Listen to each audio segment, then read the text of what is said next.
Hello students, welcome back to Mehta Digital Classes. Students, today we are going to discuss our topic that is जीओमी substance. आज हम पढ़ेंगे respiration in animals कि जो जीव होते हैं वो श्वसन क्यों करते हैं, वो श्वास कैसे लेते हैं, उस श्वसन द्वारा वो बाहर क्या निकालते हैं।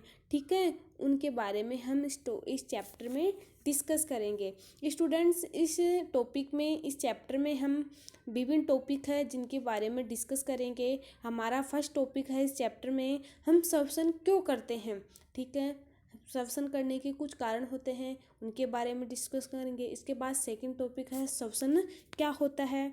थर्ड टॉपिक हम पढ़ेंगे इसमें कि हम श्वास कैसे लेते हैं, कौन सा प्रोसेस है, उस प्रोसेस द्वारा हम श्वास लेते हैं। इसके बाद हम फोर्थ टॉपिक पढ़ेंगे इस चैप्टर में कि हम उच्च श्वसन में बाहर क्या निकालते हैं। एक होता है उच्च श्वसन, एक होता है निःश्वसन कि उच्च श्वसन। ठीक है, तो क्या निकालते हैं। इसके बाद टॉपिक नंबर 5 पढ़ेंगे हम इसमें अन्य जंतुओं में श्वसन। ठीक है, कि जो अन्य जंतु होते हैं या जल में श्वसन की कौन कौन से जंतु कहाँ कहाँ श्वसन करते हैं, शरीर के कौन से पार्ट द्वारा वो श्वसन करते हैं। इसके बाद हम 6 टॉपिक पढ़ेंगे क्या पादप भी श्वसन करते हैं क्या। ठीक है, तो हमारा फर्स्ट टॉपिक है सबसे पहले कि हम श्वसन क्यों करते हैं। हम फर्स्ट टॉपिक पढ़ेंगे कि हम श्वसन क्यों करते हैं। तो देखो, अध्याय 2 में आपने पढ़ा था कि सभी जीव सूक्ष्म इकाइयों के बने होते हैं। ठीक है, आप सबको पता है कि प्रत्येक जीव क्या होते हैं, एक छोटी छोटी इकाइयों से मिलकर बने होते हैं, जिनको हम क्या बोलते हैं, कोशिका या सेल्स भी बोलते हैं। ठीक है, कोशिका जीव की सबसे छोटी संरचनात्मक और क्रियात्मक इकाई होती है। कोशिका क्या होती है, जीव की संरचनात्मक व क्रियात्मक इकाई होती है। जीव की प्रत्येक कोशिका क्या करती है, पोषण, ठीक है, न्यूट्रिशन, परिवहन, ट्रांसपोर्ट, उत्सर्जन, एक्सट्रैक्शन एंड जनरल रिप्रोडक्शन जैसे कुछ कार्यों को संपादित करने में कुछ ना कुछ भूमिका निभाती है। जो सेल्स होती है उनका कुछ ना कुछ कार्य होता है। कोई क्या करती है, पोषण का कार्य करती है। हमारे शरीर में विभिन्न कोशिकाएं होती हैं। ठीक है, किसी का काम होता है पोषण, किसी का होता है परिवहन, किसी का होता है उत्सर्जन एंड किसी का होता है जनन। ये क्या करती है, हमारे शरीर में पाई जाने वाली सेल्स इन कार्यों को क्या करती है, संपादित करती है। इन कार्यों को करने के लिए कोशिकाओं को किसकी आवश्यकता होती है, ऊर्जा की, हीट किसकी आवश्यकता होती है, हीट की, ऊर्जा की रिक्वायरमेंट होती है। यहाँ जब भी हम खाना खाते हैं, सोते हैं, पढ़ते समय भी हमें किसकी आवश्यकता होती है, ऊर्जा की आवश्यकता होती है। ठीक है, लेकिन ये ऊर्जा आती कहाँ से है, क्या आप बता सकते हैं कि आपके माता पिता आपसे नियमित रूप से भोजन करने के लिए आग्रह क्यों करते हैं। स्टूडेंट्स, आपको पता है कि किसी न किसी कार्य को करने के लिए हमें ऊर्जा की आवश्यकता होती है, और ऊर्जा कहाँ से आती है। ठीक है, तो वो ऊर्जा हमें कहाँ से मिलती है, जो भी हम डेली जो भोजन लेते हैं उस भोजन से क्या होती है, हमें ऊर्जा मिलती है। तो भोजन में संचित ऊर्जा व श्वसन के समय निर्मित होती है। अतः सभी जीवों को भोजन से क्या मिलती है, ऊर्जा मिलती है। तो ऊर्जा का स्रोत क्या है, भोजन। जो हम डेली भोजन लेते हैं वही क्या है, ऊर्जा का स्रोत। देखो, श्वसन की आवश्यकता होती है। श्वसन के प्रक्रम में हम पहले श्वास द्वारा वायु को शरीर के अंदर ले जाते हैं। सबसे पहले क्या करते हैं, श्वसन के प्रक्रम में हम क्या करते हैं, श्वास द्वारा वायु को क्या लेते हैं, शरीर के अंदर ले जाते हैं। और आप जानते हैं कि वायु में क्या होती है, ऑक्सीजन प्रेजेंट होती है। क्या प्रेजेंट होती है, ऑक्सीजन O2। फिर हम श्वास छोड़ते हुए वायु को शरीर से बाहर निकालते हैं। ठीक है, इसके बाद क्या करते हैं, इस वायु से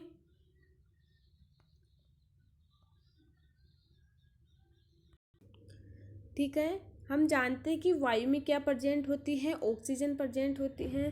फिर हम श्वास छोड़ते हुए वायु को शरीर के बाहर निकालते हैं। ठीक है, इस वायु से में सांस द्वारा अंदर ली गई वायु की तुलना में कार्बन डाइऑक्साइड की मात्रा क्या होती है, ज़्यादा होती है। और आपको पता है कार्बन डाइऑक्साइड क्या होती है, एक विषैली गैस होती है। ठीक है, जो हम क्या करते हैं, श्वसन द्वारा उसको बाहर निकालते हैं।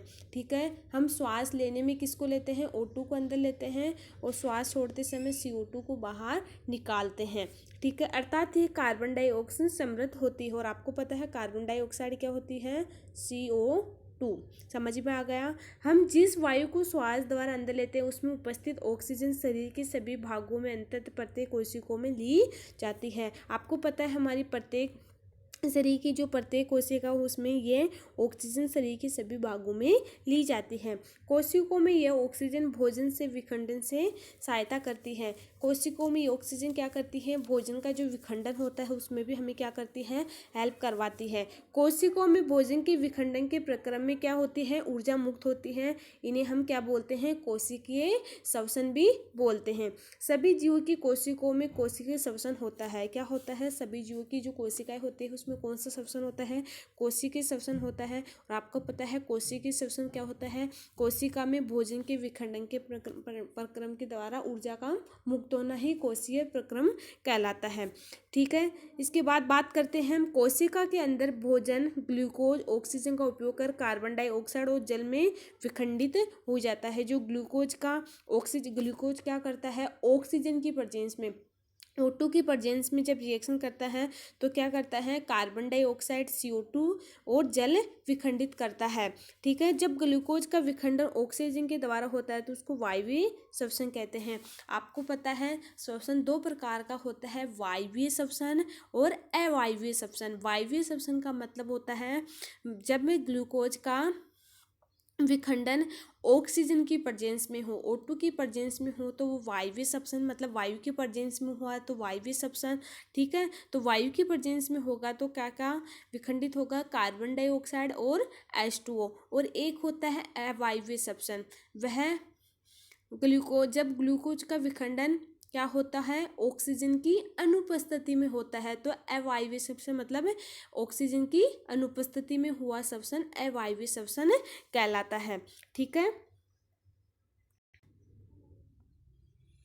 इसके बाद बात करते हैं तो वह वायवीय श्वसन कहलाता है। और ऑक्सीजन की अनुपस्थिति में भोजन क्या होता है, विखंडित होता है तो वह अवायवीय श्वसन कहलाता है। देखो, भोजन के विखंडन से क्या मिलती है, हमें ऊर्जा मिलती है। जब हम भोजन को शरीर के अंदर लेते हैं, ठीक है, वो विखंडित होता है O2 के प्रेजेंस में, तो हमें ऊर्जा कहाँ से मिलती है, उसी भोजन से। ठीक है, जिससे हमने लिया है एग्जाम्पल किसका, वायवीय श्वसन था। ये ग्लूकोज है, ऑक्सीजन की प्रेजेंस में क्या हुआ, अगर वो विखंडित हुआ तो क्या क्या बना, कार्बन डाइऑक्साइड, जल और ऊर्जा। ठीक है, तो ऑक्सीजन की उपस्थिति का मतलब वायवीय श्वसन। बात करते हैं, संभवतः आपको मालूम होगा कि ईस्ट जैसे अनेक जीव वायु की अनुपस्थिति में भी क्या करते हैं, जीवित रह सकते हैं। किसकी बात करें हम, ईस्ट की जो एक प्रकार का जीव है वो वायु की अनुपस्थिति में क्या रहते हैं, जीवित रह सकते हैं। कुछ एनिमल्स, कुछ जीव होते हैं जो जिनको वायु की रिक्वायरमेंट नहीं होती, वायु की अनुपस्थिति में वो क्या रहते हैं, जीवित रह सकते हैं। ऐसे जीव जो अवायवीय श्वसन के द्वारा ऊर्जा प्राप्त करते हैं अवायवीय जीव कहलाते हैं। एग्जाम्पल ईस्ट, जो बिना ऑक्सीजन की प्रेजेंस में ही क्या करते हैं, श्वसन करते रहते हैं, क्या कहलाते हैं, अवायवीय जीव। देखो, बात करें हम श्वसन करते हैं, इस प्रक्रिया में समय अल्कोहल निर्मित करते हैं, उनका उपयोग शराब तथा बियर बनाने के रूप में भी किया जाता है। देखो, ऑक्सीजन की अनुपस्थिति में ग्लूकोज अल्कोहल और कार्बन डाइऑक्साइड में विखंडित हो जाता है। ठीक है, मैंने बताया है कि श्वसन दो प्रकार का होता है, फर्स्ट इज वायवीय श्वसन, सेकंड इज अवायवीय श्वसन। वायवीय श्वसन ऑक्सीजन की प्रेजेंस में होता है तो क्या क्या निर्मित करता है, CO2 और जल। जबकि जो वायु की अनुपस्थिति में हो, ठीक है, O2 के एब्सेंस में हो तो क्या बनता है, ग्लूकोज का विखंडन होता है, तब अल्कोहल, कार्बन डाइऑक्साइड और, ठीक है, जैसा कि उदाहरण में दिया गया है ग्लूकोज। ठीक है, ये एग्जाम्पल है किसका, अवायवीय श्वसन का। ये किसकी प्रेजेंस में, O2 की एब्सेंस में रिएक्शन कर रहा है तो क्या बनेगा, अल्कोहल, कार्बन डाइऑक्साइड और ऊर्जा। हमारी पेशी कोशिका भी अवायवीय रूप से श्वसन करती है। क्या होती है, हमारी जो पेशी कोशिकाएं होती है वो भी अवायवीय रूप से श्वसन करती रहती है, लेकिन ऐसा थोड़े समय तक ही कर सकती है। क्यों, कुछ कारण होगा। वास्तव में यह प्रक्रम उस समय होता है जब ऑक्सीजन की अस्थायी रूप से कमी हो जाती है।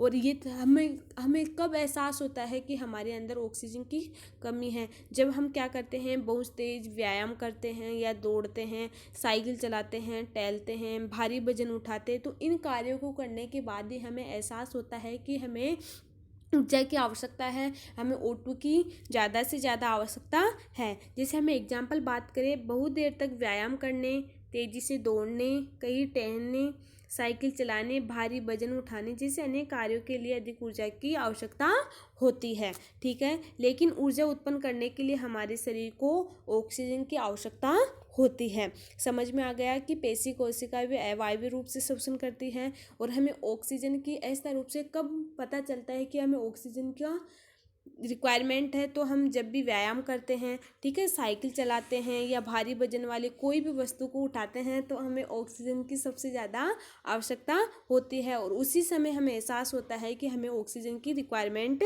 है। ऐसी स्थिति में पेशी कोशिकाएं अवायवीय रूप से क्या करती हैं? श्वसन करती है और ऊर्जा की पूर्ति करती है। जैसे हम बात करें ग्लूकोज, पेशी कोशिकाओं में क्या होता है? ऑक्सीजन की अनुपस्थिति में क्या करता है? वो लैक्टिक अम्ल व ऊर्जा को विखंडित करता है। क्या आपने कभी सोचा है कि अत्यधिक व्यायाम करने के बाद हमारी पेशियों में ऐंठन क्यों आती है?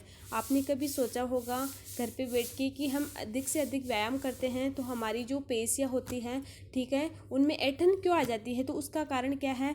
ऐंठन तब होती है जब पेशियों में अवायवीय रूप से श्वसन करती है। ठीक है, अवायवीय मतलब होता है O2 की एब्सेंस में। ठीक है, इस प्रक्रम में ग्लूकोज के आंशिक विखंडन में लैक्टिक अम्ल और कार्बन डाइऑक्साइड बनते हैं। क्या क्या बनता है? जब पेशी कोशिका में ग्लूकोज का विखंडन होता है ऑक्सीजन की अनुपस्थिति में, तो क्या क्या बनता है? लैक्टिक अम्ल व ऊर्जा मुक्त होती है। लैक्टिक अम्ल का संचयन पेशी कोशिकाओं में ऐंठन क्या करता है? उत्पन्न करता है। तो आपको पता चल गया कि पेशी कोशिकाओं में ऐंठन का क्या कारण है? लैक्टिक अम्ल। गर्म पानी में से स्नान करने अथवा शरीर में मालिश करवाने से हमें क्या होती है? ऐंठन में आराम मिलती है। और ऐंठन के दूर का कारण क्या है? हमें गर्म पानी से स्नान करना या फिर मालिश करवाना। ठीक है, तो क्या आप अनुमान लगा सकते हैं कि ऐसा क्यों होता है? देखो, गर्म पानी से स्नान अथवा शरीर की मालिश करने से रक्त का क्या होता है? संचरण बढ़ जाता है।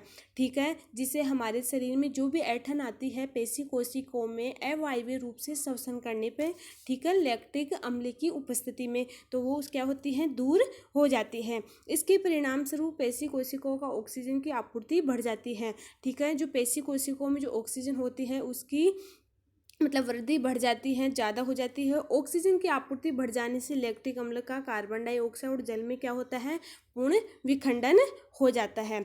ओके स्टूडेंट्स, हम अगले वीडियो में श्वसन के बारे में पढ़ेंगे कि श्वसन क्या होता है। ठीक है, ओके, थैंक यू।